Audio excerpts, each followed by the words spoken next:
Gracias amigos por estar en sintonía de su espacio Detrás de la Verdad en nuestra plataforma informativa. Recuerden sintonizarnos o buscar más entrevistas en www.americatvonline.com, donde estaremos pues presentando todos los programas de opinión que tengamos para que ustedes también vayan informándose, porque el objetivo también es informarse y crear opinión dentro de los temas de interés tanto nacional como también regionales.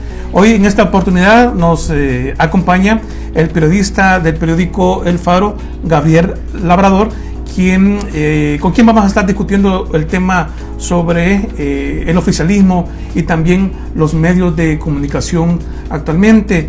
Y es que en los últimos años, o desde que entró en vigencia el gobierno de Nayib Bukele, se ha visto pues un poco permeado el tema de la ejercicio periodístico. Algunos periodistas han sido atacados, algunos han sido pues denigrados, y pues así se va avanzando en este periodo que se tiene de la actual administración Bukele. Gabriel, un gusto tenerte acá, un gusto también que nos acompañes y hablar un poco sobre el tema del periodismo, algo que lógicamente de lo que nosotros pues vivimos, ¿verdad?, a diario, y pues a ver cómo planteas tú el hecho de que se tenga actualmente el ejercicio periodístico en El Salvador. ¿Cómo lo ves tú? Bienvenido. Muchas gracias, Omar, un gusto estar aquí, un saludo a toda la audiencia. Pues yo estos años, casi 2 años que tiene el gobierno de Nayib Bukele, he notado un retroceso en muchos índices, digamos, en el acceso a fuentes, en las fuentes oficiales para conseguir información y comunicarlas a la población. Se han cerrado. No sé si ustedes lo han notado en tu trabajo, pero digamos, el periódico El Faro y otros medios, digamos, un poco alternativos, que no tienen grandes audiencias, pero que están ahí ya desde hace varios años, sí hemos notado un deterioro en cuanto a la información que podemos conseguir. Se ha cerrado ese canal de comunicación que muchas veces es informal con las fuentes, con los ministros, viceministros, presidentes de autónomas. No estoy diciendo que esa debe ser la regla, ¿verdad? Pero antes uno podía llamarle al funcionario y decirle: hey, ¿cómo está esta cosa? ¿Cómo está tal cosa? Dame una declaración por esto, necesito confirmar tal cosa. Hoy todo eso se ha cerrado y se ha centralizado en Casa Presidencial, en la Secretaría de Comunicaciones y Secretaría de Prensa. Lo cual para mí no es el obstáculo más grande, creo yo, pero sí afecta mucho la fluidez con la que uno maneja información. De todas formas, uno siempre como periodista va tras los hechos, y para construir un hecho y contarlo tenés que tener por lo menos las versiones, la mayor cantidad de versiones que se pueda, ¿no? La versión que te han contado y la versión que, por decirlo así, la que tenés que confrontar. Y en ese ejercicio muchas veces buscamos a las fuentes, a las oficinas de gobierno, les pedimos: miren, por favor denos respuesta o una versión, declaración o contestación a esto que tenemos, y la respuesta es el silencio muchas veces. A partir de ahí hemos notado también muchas otras cosas, los ataques verbales del presidente, que creo que denigran y estigmatizan un poco la profesión y nos pintan a los periodistas como cucarachas, básicamente, como algo indeseable que no tiene que estar por ahí, que no tiene por qué, no tenemos derecho ni el deber de publicar información. Pero Gabriel, también si tú me dices, somos un medio pequeño, alternativo, o sea, ¿por qué, digamos, poner el pie a un medio alternativo pequeño que no tendría, digamos, mayor eco dentro de las críticas que pudiera hacer o dentro de las investigaciones que podría hacer? Eso sería la lógica, ¿verdad? Claro. Sí, es una muy importante pregunta la que haces, Omar. Yo creo que el trabajo que ha hecho El Faro desde el año 98 con la administración de Francisco Flores y con los siguientes gobiernos ha sido importante. No tan profuso, no tan así como abultado como otros medios que tienen publicaciones diarias constantes, pero sí, cuando nosotros publicamos algo procuramos que sea de mucho interés, que tenga impacto y que sea de alta relevancia. Así hemos publicado durante más de 20 años grandes piezas de investigación periodística, que es lo que nos permite a nosotros. O sea, el periodismo de investigación no es rentable. En ninguna parte del mundo creo que un medio de investigación se planta para decir yo quiero hacer periodismo de investigación y comienzan a generar millones de ingresos y le llega la pauta. No, porque en realidad el periodismo de investigación es a la vez útil, pero a la vez toca muchos intereses que no todo el mundo quiere defender. O sea, no es agradable, pues, no para sobre todo quienes ejercen el poder, exacto. Que el hecho de que estén publicando o les estén denunciando algunos errores o algún tipo de corrupción que puedan tener. Exacto, y está, por el contrario, el periodismo del lado de la gente, del lado de la población, del lado de la ciudadanía, y ahí depende el medio qué tanto aprovecha eso, digamos, esa conexión con la gente. A veces medios se quedan escribiendo sobre todo temas políticos, temas de corrupción que quizás son de gran influencia en las urbes, en las áreas metropolitanas, en las grandes ciudades, y quizás los casos, hay casos que quizás a la gente en el interior del país no le interesa tanto, pero cuando tocas temas, por ejemplo, como de violación a medio ambiente o los conflictos de interés de tal alcaldía, eso también despierta cierto interés de la población. Entonces, ¿por qué siendo un medio tan pequeño nos quieren aplastar? Bueno, básicamente es porque siempre, digamos, tocamos la llaga, pues básicamente con el gobierno de Bukele, nosotros pues hemos llevado adelante una serie de investigaciones. Por ejemplo, creo que la principal es lo de la negociación con la MS-13, que según documentos oficiales el gobierno o funcionarios del gobierno ha tenido con líderes de la pandilla en algunas cárceles del país. Esto lo publicamos el año 2019, el año pasado, durante la pandemia, en el que contábamos que habían distintos documentos de centros penales en el que ahí se decía que funcionarios y gente encapuchada se estaba reuniendo con líderes de pandilla en, por ejemplo, el centro penal de Izalco, me parece, si no mal me equivoco. Y ese es un tema pues que el gobierno no digamos, le incomoda mucho, por el contrario. Cuando también ellos han querido dar a conocer que están implementando un plan mano dura, pues, o sea, no es cualquier otro plan, sino que es un plan mano dura. Exactamente, obviamente por índice de popularidad, porque eso, digamos, eleva la popularidad del gobierno cuando hay mano dura, y con justa razón. Yo creo que las pandillas son un cáncer terrible y que han provocado las peores desgracias. Lo más sensible quizás que siente la población, ¿verdad? Porque al salir de la casa, pues corren el riesgo de la delincuencia. Totalmente. Y todo eso. Y encima tenés a un gobierno que por un lado dice que no los va a tolerar, pero por el otro lado, en el lado que no ves, están negociando con ellos.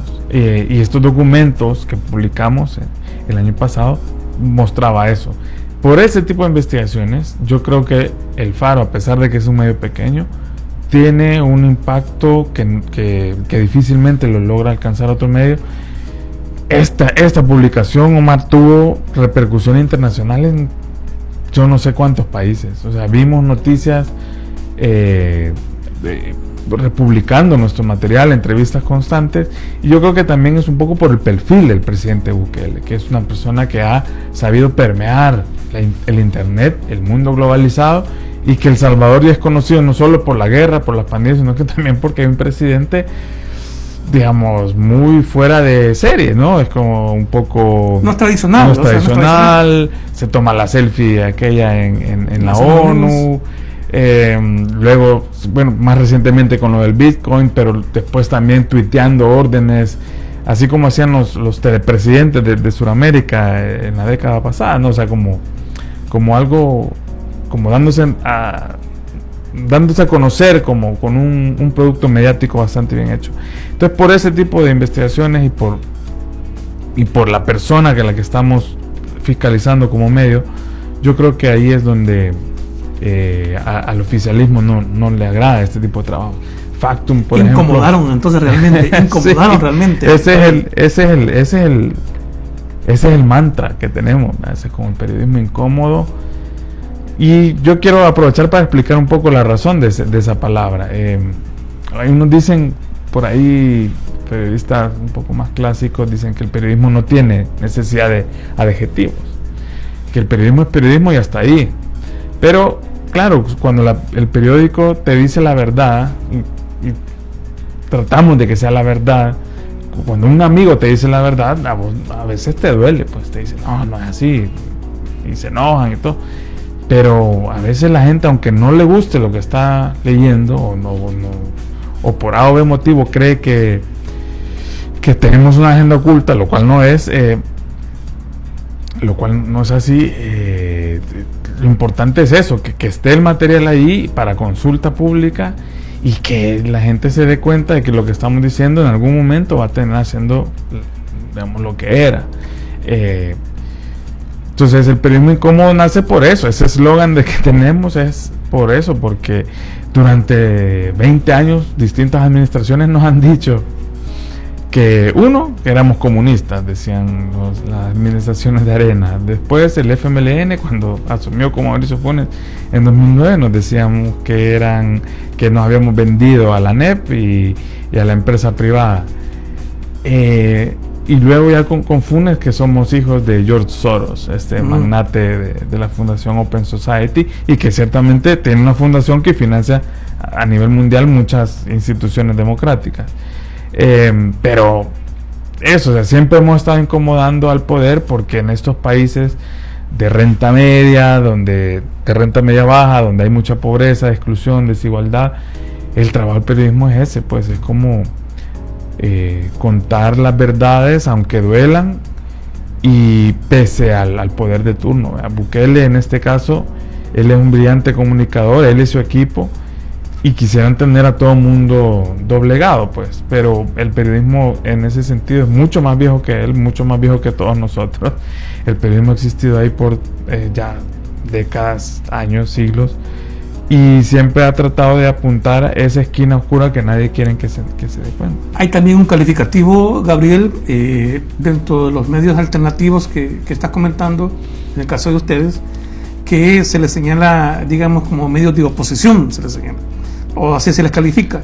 ¿Cuáles serían entonces, crees tú, las repercusiones que tiene el hecho de que sean considerados medios de oposición? Sí, es una lectura bastante triste, creo yo. Yo creo que no comparto esa lectura con la que se nos siempre señala de algún lado, ¿verdad?, que somos parte de un medio de oposición. Para empezar, porque estamos fuera del debate partidario político de un país. Estamos por fuera de lo que un gobernante podría considerarse como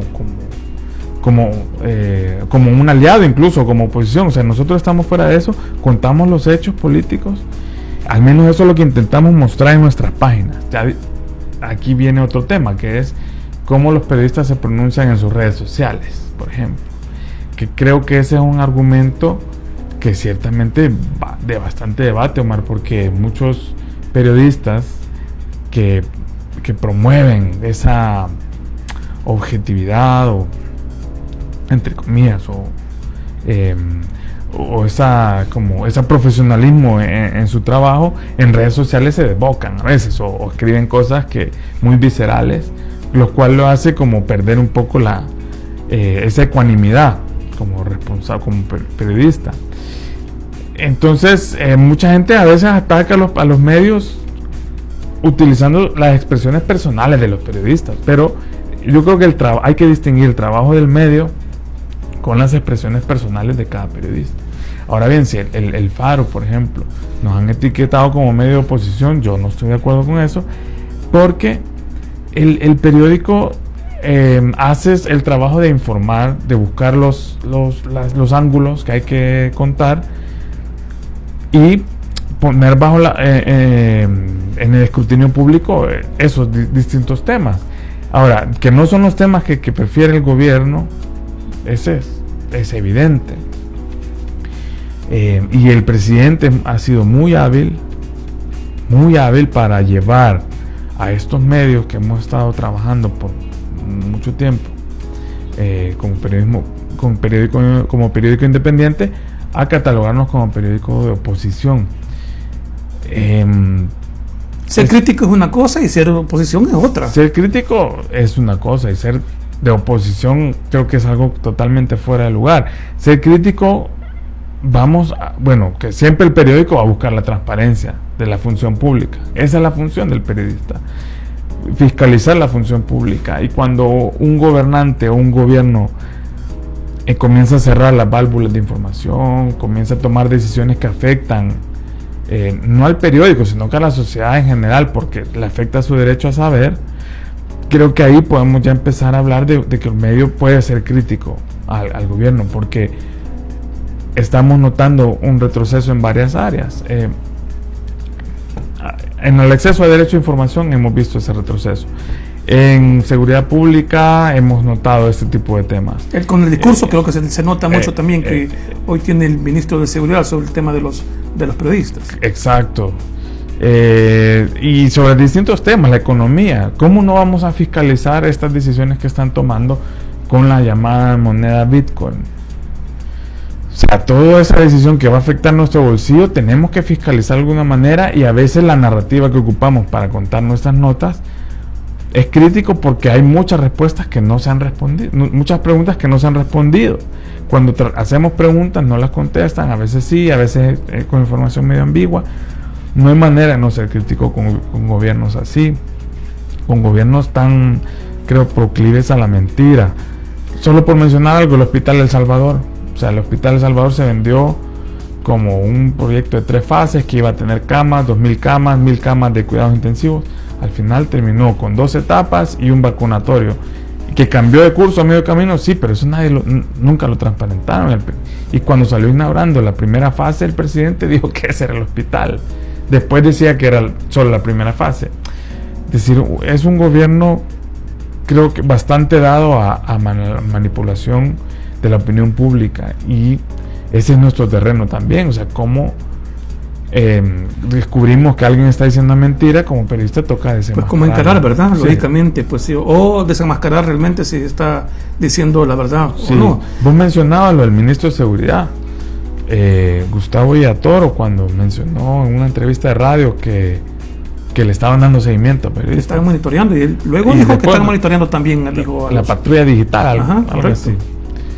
Mira, Gustavo Villatoro tiene años ya como funcionario. Él sabe muy bien que toda palabra que diga un funcionario de tanta importancia como él tiene alguna repercusión, tiene un significado explícito y otro implícito. Cuando él dijo que le estaban dando seguimiento a periodistas, él lo dijo de una manera bien ambigua, como para decir, no, si estamos siguiendo el trabajo que hacen, publicando, que están las dos vías, ¿verdad? Sí. Lógicamente, fiscalizando el trabajo que hacen los periodistas o fiscalizando realmente lo que hacen los periodistas. Donde andan, o sea, dónde andan, correcto, o sea, exacto. Un seguimiento, digamos, personal. Sí, y viniendo un ministro de Seguridad, desde cualquiera de las dos perspectivas, de todas formas, una es más grave que otra, pero desde las dos perspectivas creo que es grave que un ministro de Seguridad crea que haya medios que están mintiendo descaradamente y que ya como que se les va a dar su merecido. Esa fue como la frase, y que creo que se atreve a decirla básicamente porque hay un discurso presidencial que se ha encargado de eso también, de apuntar a los periodistas como medios de oposición, como enemigos, cuando sencillamente el trabajo del medio es informar de la mejor manera. Los periodistas como tales, como gremio, tenemos que tener amplios debates de discusión sobre cuándo un trabajo está bien hecho o no, y ese ya es un tema que nos atañe a nosotros, y hay otras vías, y tenemos que ser fuertes en eso, en autocriticarnos a nosotros como gremio para no permitir injerencias de este tipo, pues que la medicina que quiere el gobierno para que no haya periodistas mentirosos sea la censura total. Eso no puede ser. Gabriel, ya van más de 2 años de la gestión de Bukele. La semana anterior hubo una reunión en la que hubo, digamos, un primer encuentro entre líderes de organizaciones de la sociedad civil, así se llaman ellos, así se denominan ellos, y también con el presidente Bukele. Señalaron ellos que hubo un encuentro bastante positivo, bastante claro, digamos, sobre el papel que ellos estaban desempeñando, y ellos también decían, nosotros le dejamos claro al presidente de que cuál es nuestra función, dicen ellos, o sea, también decir la verdad de cara a lo que el gobierno está haciendo, o decir, o sea, digamos, sus ideas sobre lo que se puede hacer.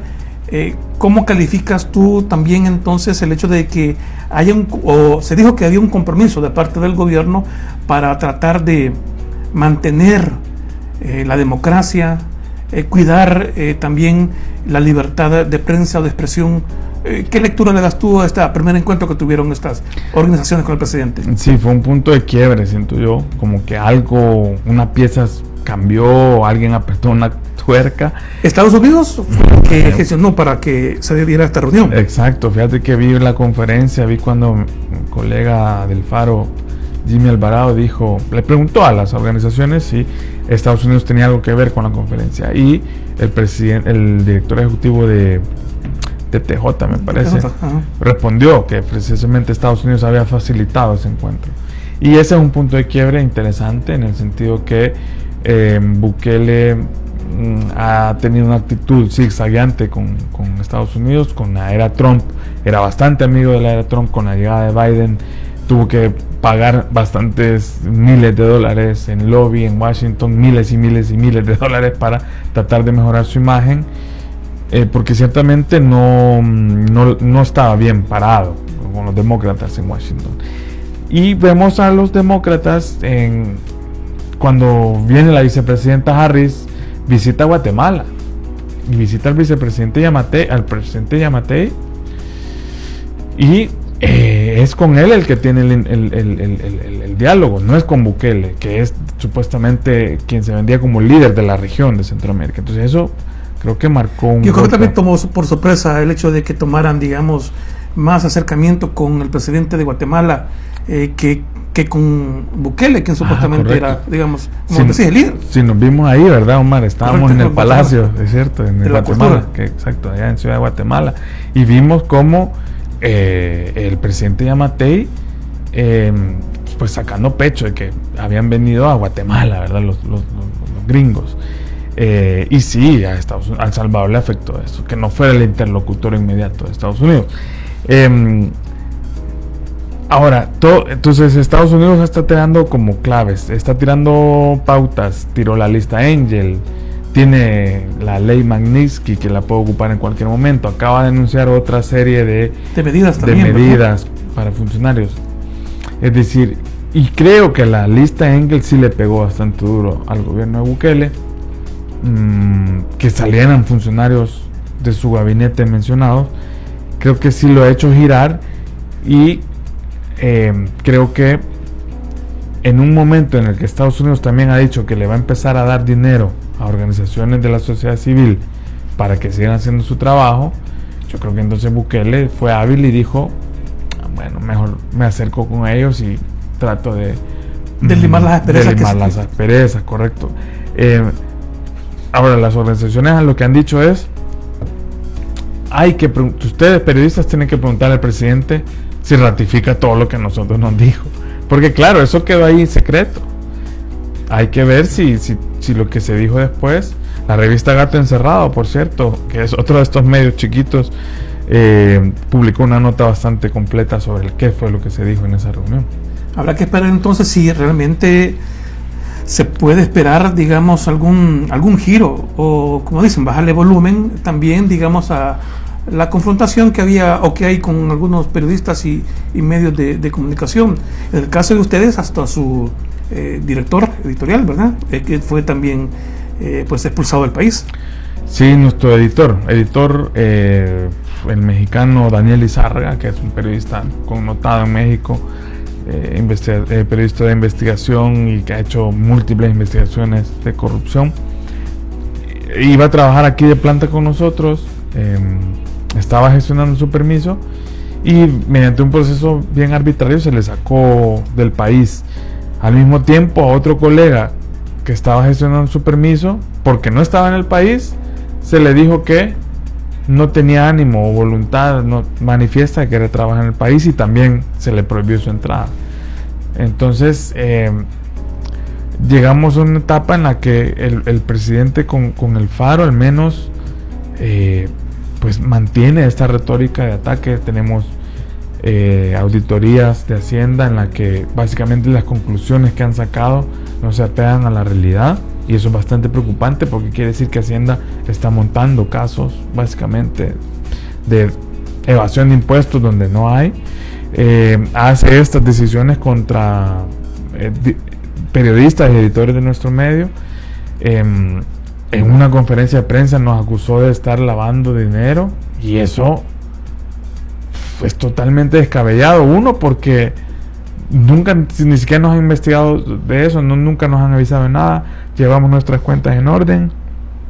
Y dos, o sea, ¿cómo es que un presidente tiene información que solo podría llevar la Fiscalía General de la República? Bueno, y hemos elevado todas estas quejas de seguimientos, intervenciones telefónicas, amenazas en redes sociales, fotografías, seguimientos físicos a la Comisión Interamericana de Derechos Humanos.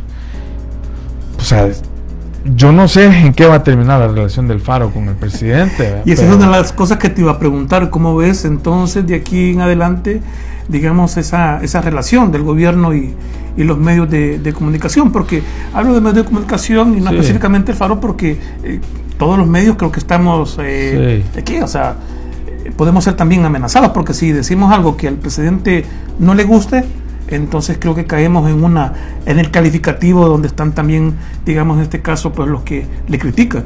Claro, correcto. De hecho, al diario de hoy le cortaron la publicidad, el gobierno, la pauta de publicidad, cuando el diario de hoy republicó que a nosotros en el Faro nos habían bloqueado en una conferencia de prensa en el 2019. O sea, nos bloquearon sin argumento alguno, no nos dejaron entrar. El diario de hoy publica esa noticia el día siguiente, y como en los días siguientes Casa Presidencial les dijo, miren, porque publicaron esa nota, les vamos a cortar publicidad. Eso fue en 2019. Desde entonces las cosas solo han escalado para peor. Con este acercamiento de las ONGs, lo que vos mencionabas, puede ser que haya un cambio,